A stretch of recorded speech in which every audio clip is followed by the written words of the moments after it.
ஓம் சக்தி தாயே போற்றி. நீ நல்லது நினைத்தால் இந்த தாயின் ஆசீர்வாதத்தில் உனக்கு நல்லது மட்டுமே நடக்கும். என் அன்பு குழந்தையே, இன்று இந்த அம்மாவினுடைய வாக்கினை கேட்கும் நேரம் உன் வாழ்க்கையில் இனி நல்லது மட்டுமே நடக்கும். இந்த அம்மா சொல்கின்ற வார்த்தைகளை கேட்டு உன் மனதார நீ ஓம் சக்தி தாயே என்று வேண்டிக்கொள். நிச்சயம் உன் மனதிற்குள் நினைப்பது அத்தனையும் இந்த தாயானவள் நான் நிகழ்த்தி வைப்பேன் என்பதில் எந்த ஒரு மாற்று கருத்துமே இல்லை. ஓம் சக்தி தாயே போற்றி போற்றி. என் தங்க பிள்ளையே, இன்று இந்த அம்மா சொல்கின்ற இந்த விஷயம் உன் வாழ்க்கையில் இருக்கின்ற ஒரு முக்கியமான பிரச்சனைக்கு முற்றுப்புள்ளியும் உன் மனதிற்கு மிகுதியான ஒரு ஆறுதலையும் கொடுக்க போகின்றது. ஏனென்றால் உன் குடியை கெடுத்த ஒருவனை இந்த தாயானவள் நான் மரணப்படுக்கைக்குள் தள்ளிவிடப் போகின்றேன். இதை கேட்கின்ற சிலருக்கு அம்மா சொல்கின்ற வார்த்தைகள் சரிதானா என்று தோன்றும். அதே நேரத்தில் இதை கேட்கின்ற இன்னும் சில பேருக்கு அம்மா எப்படி தெய்வம் இப்படியெல்லாம் பேசுமா என்று மரணப்படுக்கைக்கு தெய்வம் சென்றுவிடும் என்று தோன்றலாம். குழந்தையே, அம்மா சொல்ல வந்த விஷயம் என்னவென்பதையும் நிச்சயமாக இன்று நீ தெளிவாக கேட்டு எதனால் இந்த அம்மா இந்த செய்தியை உனக்கு சொல்ல வந்திருக்கின்றேன் என்பதனை புரிந்து கொண்டால் போதும். அப்போதுதான் உனக்கு நடக்கப் போகின்ற அத்தனை நன்மைகளையும் உன்னால் என்னவென்று நிச்சயமாக இந்த வாழ்க்கைக்குள் கொண்டு சேர்க்கும் என்பதனை நீ மறந்துவிடாதே. நிச்சயமாக உனக்கு நல்லதைத்தான் செய்யும் என்பதனையும் தெரிந்து கொள்ள வேண்டும். என் தங்க பிள்ளையே, அம்மா உடன் இருக்கும் பொழுது இந்த வாழ்க்கை பொதுவாகவே இன்னொருவர் உனக்கு நுழைந்து உன்னுடைய குடியை கெடுக்க முடியும் என்றால் நிச்சயமாக அதற்கு ஒரு காரணம் இருக்கும் அல்லவா? ஒருவருக்கு நீ கொடுக்கின்ற இடம், ஒருவருக்கொருவர் இந்த வாழ்க்கையில் நீ நிறுத்தி வைக்கின்ற இடம் என்று இவை எல்லாமே சேர்ந்துதான் இன்று உன்னை இந்த நிலைக்கு ஆளாக்கி இருக்கின்றது.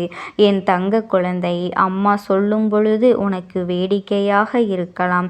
ஆனால் உன் வாழ்க்கையில் இதுதான் நடந்து கொண்டிருக்கின்றது.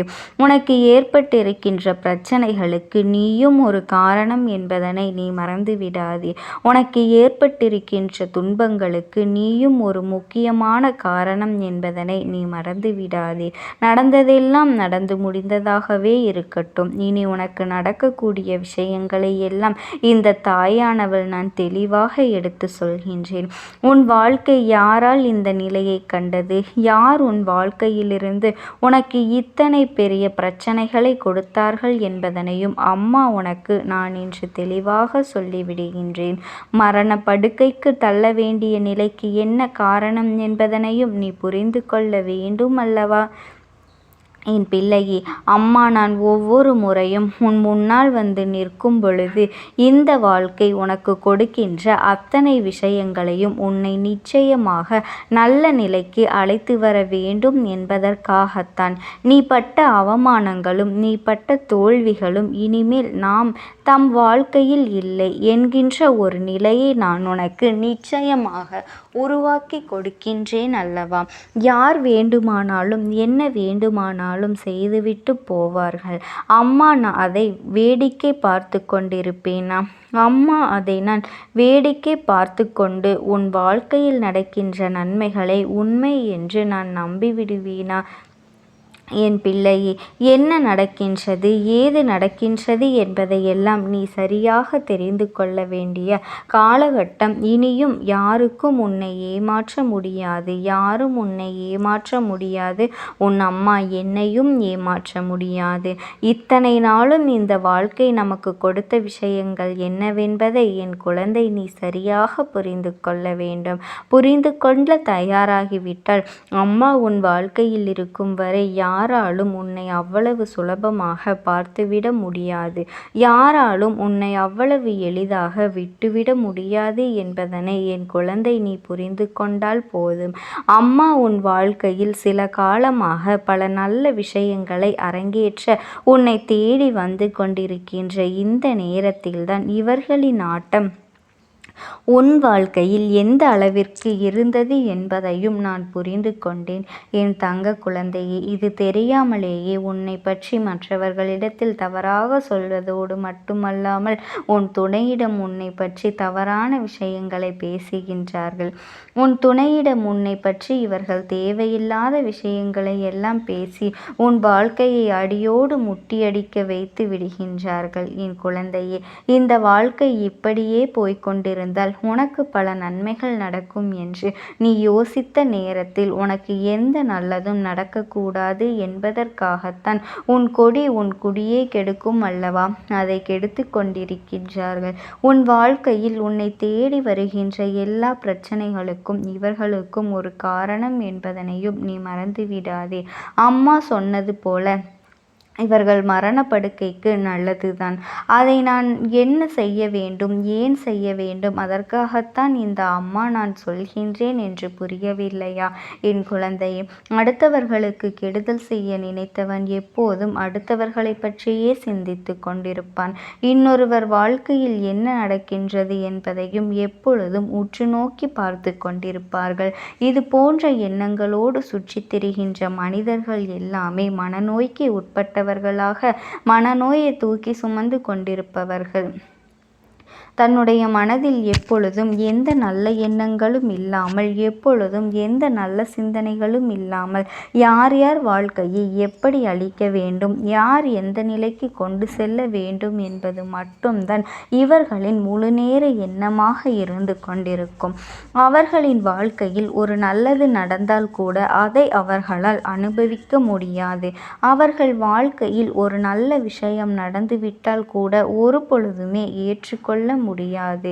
என் தங்க குழந்தையே, என்ன நடந்தது, ஏது நடந்தது என்று சொல்லி எப்பொழுதும் வருத்தப்பட்டு கொண்டிருப்பதை எல்லாம் நிறுத்திவிட்டு அவரவர் செய்கின்ற பாவங்களுக்கு அவரவர்களுக்கு பலன் நிச்சயமாக உண்டு என்பதனை நீ மறந்துவிடாதே.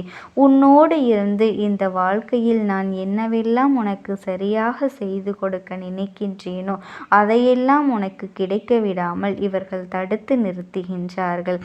எப்பொழுதுமே இவர்கள் இது போன்ற எண்ணங்களோடு இருந்தால் எதிர்மறையான விஷயங்கள் இவர்கள் ஆட்டி படைத்து விட்டது. எதிர்மறையான விஷயங்கள் இவர்களை கொஞ்சம் கொஞ்சமாக அழித்து கொண்டிருக்கின்றது. இவர்கள் மரண படுக்கைக்குத்தான் தள்ளப்பட வேண்டிய காரணம் ஒரு பொழுதும் இல்லை. ஏனென்றால் அதை நோக்கி அவர்கள் சென்று கொண்டிருக்கின்றார்கள். எவ்வளவுதான் மற்றவர்களுக்கு அள்ளி அள்ளி கொடுத்தாலும், எவ்வளவுதான் மற்றவர்களுக்கு நான் உதவி செய்தாலுமே ஒரு பொழுதும் இவர்கள் நம்மை தலையில் தூக்கி வைத்து கொண்டாட போவது கிடையாது. ஒரு பொழுதும் இவர்கள் தம்மை தலையில் தூக்கி வைத்து நீ எனக்கு இதை செய்தாய் என்று பாராட்டப் போவதும் கிடையாது. என்ன செய்து விட்டாய் அத்தனை பெரிதாக என்று சொல்வார்களே தவிர ஒரு பொழுதும் செய்வதற்காக உன் மீது நன்றி கடனோடு அவர்கள் இருக்கப் போவதும் கிடையாது. அப்படியே இந்த உலகத்தில் யாரேனும் ஒருவர் நல்லவர்களாக இருந்துவிட்டார்களாக கூட அவர்கள் நீண்ட காலம் இங்கு உயிர் வாழ முடிவதில்லை. இப்படித்தான் இந்த உலக வழக்கமாக சென்று கொண்டிருக்கின்றது. இந்த நேரத்தில் உன்னுடைய மனதில் இருக்கின்ற விஷயங்கள் என்னவென்று நிச்சயமாக இந்த அம்மா நான் தெரிந்து கொள்ளத்தான் செய்கின்றேன். உன்னோடு இருந்து கொண்டே உனக்கு இந்த வாழ்க்கையில் பேரதிர்ஷ்டத்தை எல்லாம் நிறைய முறை கொடுத்திருக்கின்றார்கள். இந்த மனிதர்கள் இப்படியும் கூற ஒருவரால் நடந்து கொள்ள முடியுமா என்று நினைத்து என் பிள்ளை நீ மிகுந்த வேதனை அடைந்திருக்கின்றாய். உன்னை சுற்றி சுற்றி வருவதோடு மட்டுமல்லாமல் எப்பொழுதுமே இந்த வாழ்க்கையில் உன்னை தேடி வந்து உனக்கான பல நல்ல திருப்பங்களை உன் அம்மா நான் கொடுத்து கொண்டிருக்கும் பொழுது இவர்களினுடைய எண்ணங்களும் இவர்களினுடைய சிந்தனைகளும் எல்லா பிரச்சனைகளுமே என் பிள்ளையே அதை தாண்டி இந்த வாழ்க்கையில் வாழவே முடியாது என்று சொல்கின்ற அளவிற்கு மிகப்பெரிய அளவில் பிரச்சனைகளை எல்லாம் உருவாக்க தயாராகி விட்டார்கள். என் தங்க குழந்தையே, உன்னோடு நான் இருக்கின்றேன் என்பதனை உன்னால் புரிய முடிந்தது. அப்படி என்றால் உனக்காக யார் வருவார்கள் என்பதையும் உன்னால் சரியாக தெரிந்து கொள்ள முடியும். உன்னுடைய வாழ்க்கை இப்பேற்பட்ட ஒரு நிலைக்கு தள்ளப்பட்டதற்கு நான் சொன்ன இவர்கள்தான் காரணம் அல்லவா என் குழந்தையே. அப்படியானால் மரண படுக்கைக்கு தானாகவே அவர்கள் விழுந்து விட்டார்கள் என்றுதானே அர்த்தம். இவர்களை நான் காப்பாற்றலாமா அல்லது விட்டு விடலாமா? உன் அம்மா நான் கேட்கின்றேன் என் குழந்தையே. நான் இவர்களை காப்பாற்றிவிட்டு மீண்டும் இதே தவறுகளை இவர்கள் செய்து விடுவார்கள் என்பது ஆனால் அவர்களை காப்பாற்றி அவர்களேதான் செய்ய முடியும். அவர்கள் நல்ல எண்ணங்களை விதைத்தால் நிச்சயமாக அவர்கள் உயிர்த்தெழ முடியும். சென்ற ஒருவரினுடைய ஆத்மாவானது உன்னோடு பேசுவதற்கு ஆசைப்படுகின்றது. என் தங்கமே, நான் உங்களுக்கு ஒரே ஒரு வாய்ப்பினை உருவாக்கி கொடுக்கின்றேன். அந்த ஆத்மாவின் வாக்கினை கேட்பதற்கு இதுவே உனக்கு கிடைக்கின்ற கடைசி வாய்ப்பாகவும் இருக்கலாம். அதனால் என் பிள்ளையே, இந்த வாய்ப்பினை நீ சரியாக பயன்படுத்தி கொண்டு அந்த ஆத்மா உன்னோடு என்ன பேச நினைக்கின்றது, அவர்கள் எதை உன்னிடத்தில் சொல்ல நினைக்கின்றார்கள், வெளிப்படுத்த முயற்சி செய்கின்றார்கள், எதனால் உன்னை தேடி வந்திருக்கின்றார்கள் என்பதனை எல்லாம் நீ தெரிந்து கொள்ள வேண்டும். என் தங்க பிள்ளையே, அவர்கள் எப்படி இந்த தெய்வத்தின் அருகில் வந்தார்கள் என்று நீ யோசிக்கலாம்.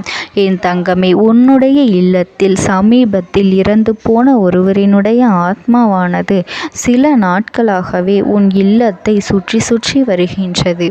இந்த அம்மா அதனை கண்டுவிட்ட பிறகு, எதற்கு இங்கே சுற்றி கொண்டிருக்கின்றாய்? நீ இருக்க வேண்டிய இடத்தில்தானே இருக்க வேண்டும். என் பிள்ளையின் வீட்டில் உனக்கு என்ன வேலை என்று கேட்ட பொழுதுதான் அந்த ஆத்மா என்னிடத்தில் சொன்ன விஷயம், எனக்கும் என்னிடத்தில் இருக்க வேண்டும் என்றுதான் ஆசையாக இருக்கின்றது. ஆனால் சில விஷயங்கள் என்னை அங்கே செல்ல விடாமல் தடுத்து கொண்டு இருக்கின்றது. எனக்கு என்னுடைய குடும்பத்தில் இருக்கின்றவர்களிடம் பேசியாக வேண்டும். என் மனதில் தோன்றுகின்ற சில விஷயங்களை அவர்களிடத்தில் சொல்லிவிட்டால் நான் மனநிறைவோடு இங்கிருந்து சென்று விடுவேன். சில விஷயங்களை நான் அவர்களோடு பகிர்ந்து கொள்ளாமல் விட்டுவிட்டேன். அதற்கு சரியான நேரம் இப்பொழுது வந்திருக்கின்றது. இப்பொழுதும் சொல்லாமல் நான் சென்று விட்டால் இனி காலம் முழுவதும் என்னால் அவர்களிடத்தில் சொல்லிவிட முடியாது. இதற்கு நீங்கள்தான் துணையாக நிற்க வேண்டும் அம்மா என்று என்னிடத்தில் வாய்ப்பினை ஏற்படுத்தி கொடுக்க வேண்டும் என்று கேட்டது. என் தங்க குழந்தையே, இப்படி இருக்கும் பொழுது அவர்களிடத்தில் சொல்லிவிட முடியாது. அந்த வாய்ப்பினை ஏற்படுத்தி கொடுத்து என் வீட்டில் உள்ளவர்களிடம் பேச வைக்க வேண்டும் என்று என்னிடத்தில் கோரிக்கை வைத்தது. என் தங்கமே, இப்படி மனதிலே எந்த கெட்ட எண்ணங்களும் இல்லாமல் உன் குடும்பத்திற்காக பேச வேண்டும் என்று கேட்ட ஆத்மாவிற்கு நான் அந்த வாய்ப்பு வழங்குவது தானே முறையாக இருக்கும். அதனால் இந்த அம்மா அந்த ஆத்மாவிற்கு அந்த வாய்ப்பினை கொடுக்க முடிவுகள் செய்து இப்பொழுது உன்னோடு பேசுவதற்காக வரவழைத்திருக்கின்றேன். என் பிள்ளையே, அந்த ஆத்மாவானது உன்னிடத்திலே என்ன பேசுகின்றார்கள் என்பதனை நான் என் மூலமாக உன்னிடத்தில் பேசி சொல்கின்றேன். இந்த அம்மாவிடத்திலிருந்து தான் அவர்கள் மனதில் பேச நினைப்பதை எல்லாம் பேச முடியும். என் தங்கமே, நேரடியாக ஒரு ஆத்மாவின் குரலை உன்னால் அத்தனை சுலபமாகவெல்லாம் கேட்டுவிட முடியாது. இந்த அம்மா அதற்காகத்தான் இன்று இந்த உதவியை செய்கின்றேன். என் குடும்பத்தில் இருக்கின்றவர்களிடம் பேச வந்திருக்கின்றேன். உங்கள் எல்லோரையும் நான் இனி காணவே முடியாது என்பதனை நான் உணர்ந்து கொண்டேன். என் வாழ்க்கையில் நிறைவாக இருந்து என்னால் உங்களுக்கு கஷ்டங்கள் வந்தாலும் உங்களால் எனக்கு எந்த கஷ்டங்களும் இதுநாள் வரையிலும் வந்தது கிடையாது. நான் நினைத்தது போல இந்த வாழ்க்கையை அத்தனை சந்தோஷமாக வாழ்ந்து கொண்டுதான் இருந்தேன். என் குடும்பத்தில் இருக்கின்றவர்களிடம் பேச வந்திருக்கின்றேன். உங்கள் எல்லோரையும் இனி நான் காணவே முடியாது என்பதனை நான் உணர்ந்து கொண்டேன். உங்களோடு இருந்த இந்த காலகட்டம் குறைவாக இருந்தாலும் எனக்கு கிடைத்த சந்தோஷங்களும் மகிழ்ச்சியும் ஏராளமாக இருந்தது. அதனால் எனக்கு எந்த ஒரு கவலையும் இதுவரையில் இருந்ததே கிடையாது. நான் நினைத்தது போல இந்த வாழ்க்கையை நான் சந்தோஷமாகத்தான் வாழ்ந்து கொண்டு இருந்தேன். ஆனால் இவ்வளவு காலம் எனக்கு சீக்கிரமாக என்னுடைய ஆயுள் முடிந்துவிடும் என்று எனக்கு முன்பே தெரியாது. அது தெரிந்திருந்தால் நிச்சயமாக என் மனதில் இருக்கின்ற அத்தனை விஷயங்களையும் நான் உங்களிடத்தில் சொல்லியிருப்பேன். ஆனால் எல்லோரும் நினைப்பது போலத்தானே நானும் நினைத்திருந்தேன். எனக்கும் இந்த உலகத்தை விட்டு செல்ல வேண்டும் என்ற ஆசை கிடையாது. மற்றவர்கள் சொல்வது போல எதற்காக பிறந்தோம், நாம் ஏன் பிறந்தோம் என்று ஒரு நாளும் நான் நினைத்தது கிடையாது. வாழ வேண்டும் என்றுதான் ஆசைப்பட்டேன். என்னுடைய ஆசைகள் எல்லாம் நிராசையாகும்படி இந்த உலகத்தில் விட்டு செல்ல வேண்டிய காலகட்டம் கட்டாயம் வந்துவிட்டது. என்னுடைய கடமை இங்கே சரியாக முடிவதற்கு வந்துவிட்டது.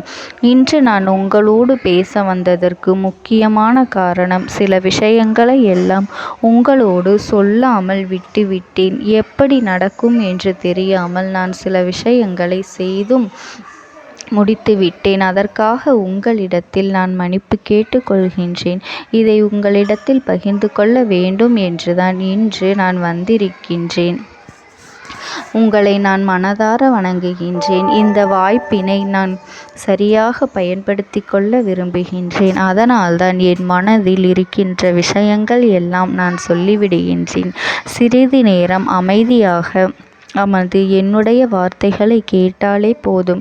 என்னுடைய அன்பினை புரிந்து கொண்டு அதுவே எனக்கு போதும். நான் நிச்சயமாக இங்கிருந்து நல்லபடியாக சென்று விடுவேன்.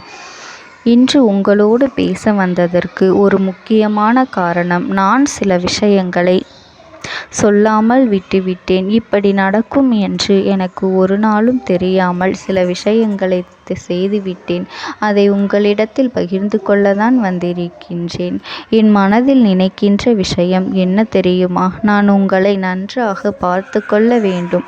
உங்களின் ஆசைகளை எல்லாம் நிறைவேற்றி கொடுக்க வேண்டும். உங்கள் வாழ்க்கையில் நடத்தி கொடுக்க முடியாமல் போனாலும் இனிமேல் அதையெல்லாம் நடத்தி கொடுக்க வேண்டும் என்று ஆசைப்பட்டு என்னால் ஆன முயற்சிகளை எல்லாமே செய்து கொண்டிருந்தேன். ஆனால் முழுமையான பலன்களை கொடுப்பதற்கு முன்பாகவே இது போன்று நடந்துவிட்டது. அதனால் நான் ஏதேனும் குற்றம் குறைகள் செய்திருந்தாலும், ஏதேனும் உங்களுக்கு மனதிற்குள் கஷ்டத்தை தந்திருந்தாலும் என்னை மன்னித்து விடுங்கள். நான் எப்பொழுதும் உங்கள் மீது உண்மையான அன்பினைத்தான் வைத்து கொண்டிருக்கின்றேன். நான் ஒரு நாளும் மனதில் ஒன்றும் வெளியில் ஒன்றுமாக ஒரு நாளும் நான் நடந்து கொண்டது இல்லை. அதனால் என்னவோ என்னுடைய குணங்கள் சிலருக்கு இங்கே பிடிப்பதே இல்லை. எதுவாக இருந்தாலும் என்னோடு இருக்கின்ற என் குடும்பத்திற்கு தெரியும் அல்லவா நான் யார், என்னுடைய அன்பு எப்படிப்பட்டது என்று. அதனால் என்னுடைய அன்பினை முழுமையாக உணர்ந்து கொள்ள வேண்டும் என்று அதனை இங்கிருந்து ஏற்றுக்கொள்ளவே முடியாத ஒரு விஷயமாகத்தான் இருந்தது. நானும் அங்கும் அங்கும் ஓடி ஓடி மீண்டும் என்னுடைய உயிரை மீட்டெடுத்து விடலாம் என்றுதான் முயற்சி செய்தேன். ஆனால் அப்பொழுது என்னால் அதையெல்லாம் செய்ய முடியவில்லை. உயிரற்ற உடலாக இங்கே நின்று கொண்டிருக்கின்றேன். நாட்கள் செல்ல செல்ல இதை எனக்கு ஏற்றுக்கொள்ள பழகிவிட்டது. இனிமேல் இதுதான் என்னுடைய உலகம். மீண்டும் அங்கே செல்ல முடியாது என்பதனை நான் புரிந்து கொண்டேன். செல்ல முடியாவிட்டாலும் ஆத்மா என்று ஆன பிறகு என்னுடைய உலகத்தில் இருந்தால்தான் எனக்கு சந்தோஷம். மீண்டும் மனித வாழ்க்கைக்குள் என்னால் நுழைந்துவிட முடியாது. எனக்காக இத்தனை காலமும் அன்போடு பழகி எனக்கு எல்லாம் செய்த உங்களுக்கு நான் சொல்கின்ற விஷயம் ஒன்றுதான். நடந்தது எல்லாம் நடந்துவிட்டது. நடந்த விதையை யாராலும் இனி மாற்ற முடியாது. இனி நான் உங்களோடு இருக்க வேண்டும் என்று நினைத்தால் கூட அது நடக்காது. அதனால் இந்த வாழ்க்கையில் நீங்கள் நல்லபடியாக வாழ்ந்து சந்தோஷமாக இருக்க வேண்டும் என்றுதான் அந்த ஆத்மா மனது வேதனைப்பட்டு உன்னோடு பேசுகின்றது. என் தங்க குழந்தையே, யார் உன்னை விட்டு சென்றாலும் இந்த தாயானவளினுடைய அன்பும் ஆசீர்வாதங்களும் உனக்கு என்றென்றைக்குமே முழுமையாக கிடைத்து கொண்டே இருக்கும். அதனால் நீ எதை நினைத்தும் கவலைப்படாதே. உனக்காக எப்பொழுதும் நான் இருந்து கொண்டே இருப்பேன். ஓம் சக்தி. ஓம் ஆதிபரா சக்தி. நீ விடுதலை கொடுக்க மாட்டாயா என்று என் பிள்ளை, நீ என்னை பார்த்து கேட்கின்ற விஷயத்திற்குத்தான் நான் முடிவினை கட்டப் போகின்றேன். இன்னமும் சுருக்கமாக உனக்கு சொல்ல வேண்டும் என்றால், உன்னுடைய பிடிவாதம் இந்த அம்மாவினிடத்தில் ஜெயித்து விட்டது என்பதுதான் உண்மை. என் குழந்தைக்கு எந்த ஒரு விஷயம் வேண்டும் என்று அடம்பிடித்து இத்தனை காலமும் நீ நின்று கொண்டிருந்தாயோ, அந்த ஒரு விஷயத்திலிருந்து உன் அம்மா நான் உனக்கு விடுதலையை கொடுக்க வேண்டும் என்று என் முன்னால் கதறி அழுதாயோ, அந்த விஷயத்தை இன்று உனக்கு நான் முடித்து வைக்கின்றேன். என் பிள்ளையே, சுற்றி இருக்கின்ற உறவுகளையெல்லாம் நம்புவதை விட்டுவிட்டு சற்று விலகி நிற்பதுதான் எல்லோருக்குமே நல்லது. ஏனென்றால் யாருடைய குணம் எப்பொழுது எப்படி மாறும் என்று யாராலும் கணித்துவிட முடியாது. ஒருவரிடத்தில் நல்லபடியாக பேசிக்கொண்டு வந்திருப்பாயானால் அவர்கள் மனதிற்குள் என்ன இருக்கின்றது என்று உன்னால் ஒரு பொழுதும் தெரிந்து கொள்ள முடியாது. அவர்களுக்குள் 1000 விஷயங்கள் ஓடும். உனக்கு செய்து தருவேன் என்று வாக்குறுதியை கொடுப்பார்கள். ஆனால் அதன் பிறகு பார்த்தாயானால் ஒரு நிமிடம் கூட யோசிக்காமல் சற்றென்று இவர்களுக்கு முடியாது என்று சொல்லிவிடுவார்கள். மனதிற்குள் அவர்கள் நினைப்பது, நீ சொல்வதை சொல்லிவிட்டு போ, நான் எதற்காக உனக்கு உதவி செய்ய வேண்டும் என்று எண்ணிக்கொண்டிருப்பார்கள். இது போன்ற போலிகள் அதிகமாக நிறைந்து இருக்கின்ற இந்த உலகத்தில் ஒரு விஷயத்திற்காக என் பிள்ளை நீ ஆசைப்படுகின்றாய் என்றால் அதை மிகவும் நான் கவனத்தோடு புரிந்து கொண்டு உன் வாழ்க்கைக்கு அது சரியா தவறா என்று, தேவைதானா தேவையில்லையா என்று, ஒரு வேலை கிடைத்தால் உன் வாழ்க்கை தெளிவாக இருக்குமா என்றால் நான் புரிந்து கொண்டுதான் உன் அம்மா நான் உன்னிடத்திலே சொல்ல முடியும் என்பதனை புரிந்து கொள். உனக்கு எத்தனை கால தாமதங்கள் ஆகியது என்பதனை அதனை புரிந்து கொள்ள அதை உன்னிடத்தில் ஒப்படைக்க வந்ததற்கு காரணம், பல அதிசக்தி வாய்ந்த பூஜைகளாலும் தெய்வங்களை நீ தொடர்ந்து வணங்கி கொண்டிருப்பதாலும் மட்டும்தான் உன் வேண்டுதல்கள் உச்சத்தை தொட்டுவிட்டது. தெய்வத்தின் மனதை நீ தொட்டுவிட்டாய். இனிமேல் உன்னிடத்திலிருந்து தெய்வத்தினால் தப்பிக்க முடியாது. நிச்சயமாக இனிமேல் இதனை நீ கொடுத்துதான் ஆக வேண்டும். எந்த எல்லைக்கும் செல்வதற்கு தயாராகிவிட்டாய். கடவுளுக்கு என்னென்ன செய்ய வேண்டுமோ அதையெல்லாம் என் பிள்ளை மனதார செய்து விட்டாய். உன்னுடைய அன்பிற்கு இந்த